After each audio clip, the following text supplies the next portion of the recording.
The Utabia Maya Machina.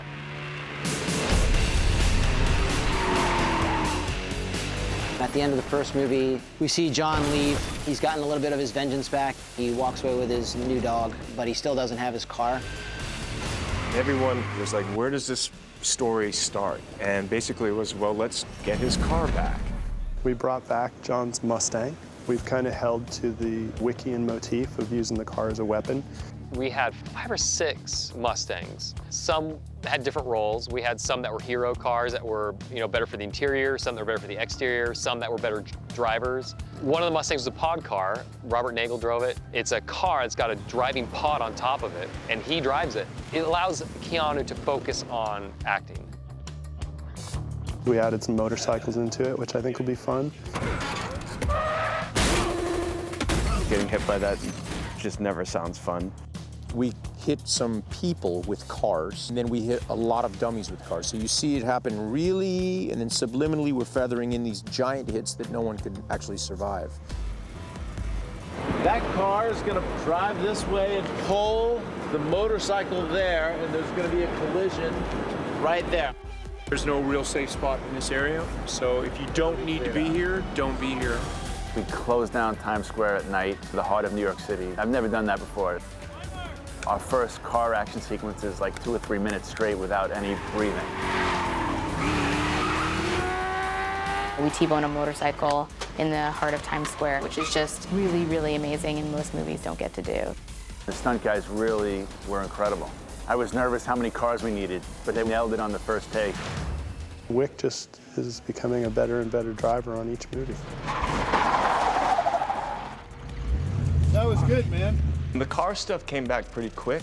The more I can do and the more confidence that Chad and the stunt team have in me, then they go, okay, now let's give him some more responsibility. Look at that. Oh, fuck yeah. That's what I want to get coming out of the warehouse. That's what, for me, is really thrilling. And I think it's also such a great part of John Wick. Being able to stay with the character, while all of these things are happening, I think adds to the fun. Choreography's been amazing on this one. Chad just keeps upping the ante. He's certainly doing it justice, for sure.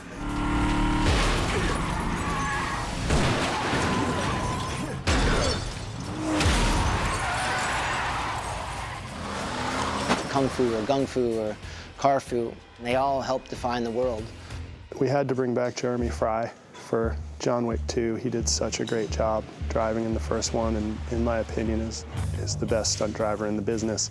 A lot of times you have an idea of what you want, but whether you can do it or not kind of depends on what you're looking at. So Darren came up with the sequence of what the car is going to do. And there's a ramp that they built so you can drive from inside to outside. And he said, let's come out of it sideways. Even at 5 miles an hour, man, that little ramp, it was a bit of a cocoon, because we want to hit this thing fast, and I just didn't know if the car would handle it. So I looked around, I find this stack of these 1/4-inch steel plates. They put the stuff down, and it was beautiful. It had this slope, like a skateboard launch ramp. So we do it, and okay, try this, and try this, and try this. At the end, they're way behind schedule. So on the 5th one, I finish, and I'm listening, and I don't hear anything. Hey, somebody get Jay Fry out of the truffles, have him come look at this. As I walk over, and everyone's gathered around the playback monitors, and oh my gosh, it looks so good. Everything, for some reason, it had just come together, and it just looked super cool. It was just it's the kind of thing we hadn't seen on film before. We wanted to kind of make something cool.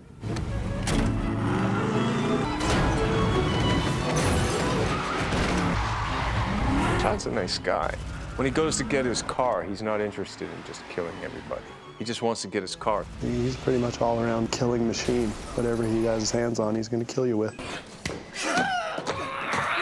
The guy can fight, the guy can shoot, the guy can use a knife, and the guy can use a car.